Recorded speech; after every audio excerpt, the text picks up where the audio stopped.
Over the last 5 years, 23 Vietnamese women have married farmers in a small township in central China's Henan province. Though far away from their homeland, these women are living happy lives with the love and support of their husbands and new families. China View takes a closer look. Riding an electric motorbike with her 1-year-old son, Tuan Thi Hong Tsai doesn't look much different from an ordinary rural woman in China. The 26-year-old Vietnamese woman followed her husband back to his hometown, Linh Chi township in central China's Henan province in November 2011. Having lived in the rural township for almost 2 years, she now speaks the local dialect fluently and always greets her neighbours with a bright smile. Tuan told China View that she met her husband Giang Wei Giang in 2010 in the Vietnamese city of Ninh Binh, where Giang worked as a construction worker.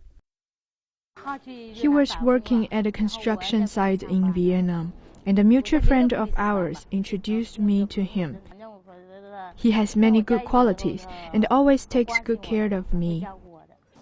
After dating for a while, Tuan took Giang to meet her family. However, their relationship faced strong opposition from her parents. My mom didn't want me to marry a Chinese guy because we have different customs and speak different languages, and I would have to live far away from home.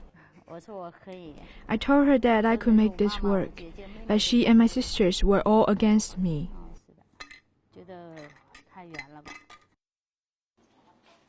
However, Tuan was determined to spend the rest of her life with Giang, and finally won the support of her family.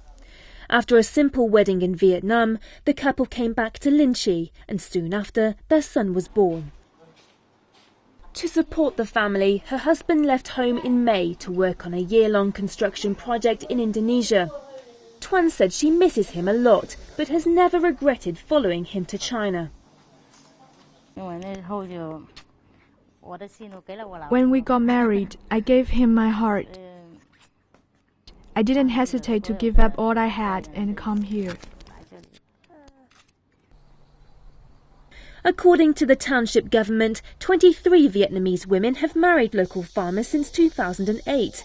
Like Tuan, they all met their husbands in their home country before deciding to settle down in China. Farmers in Linh Chi are known for their excellent construction skills, so they often go to work in Southeast Asian countries during slack farming seasons. The construction work typically pays better than farming. 35-year-old Liu Weihua got married last year to Ho Thi Huan. He said most farmers just go to Vietnam hoping to make more money and don't expect to find a wife. We went there for work, not for women. The things just happened naturally.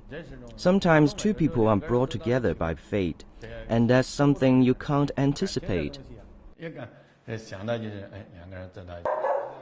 Leo went through a bitter divorce just before going to Vietnam and didn't think he was ready to start another relationship. But Ho changed his mind. He said she's not like any other girl he's ever known.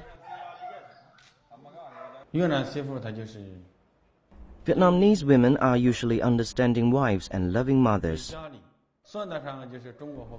They are the ideal type of women for Chinese men.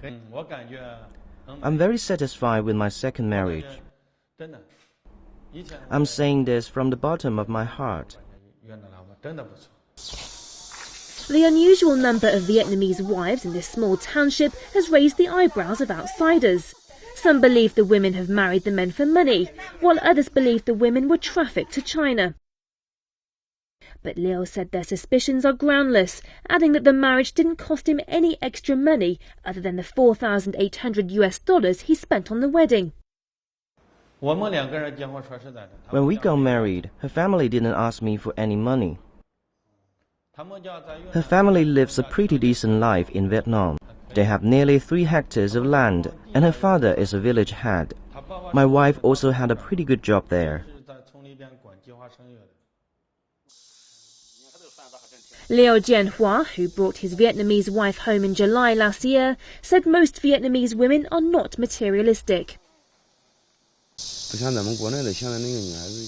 Many Chinese women are way too materialistic. They just want houses and money. I told my wife honestly when we were about to go back to China that I only had an old house, as well as a younger brother to support. She said it would all be fine as long as I treat her well. The Vietnamese wives enjoy a very good reputation in Linchi. They are known by locals as being polite, hard-working and loyal. Tui Chang Ching, who met his wife Ding Ti Kin in Hanoi in 2008, said he can't thank her enough for taking care of his mother when he worked abroad. Above all, she treats the elderly very well.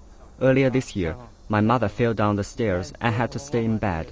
My wife gave her sponge baths and fed her every day. It's all thanks to her that my mother recovered.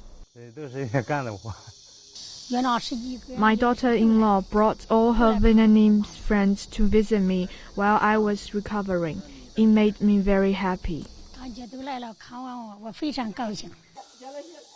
In their spare time, the Vietnamese women love to get together to share news from their hometowns and trade practical advice on raising children. They've also been getting along well with local housewives.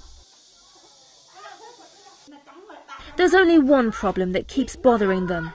Although their children are registered as Chinese nationals, the women still have to apply for a visa every 3 months, since they cannot get permanent residential permits.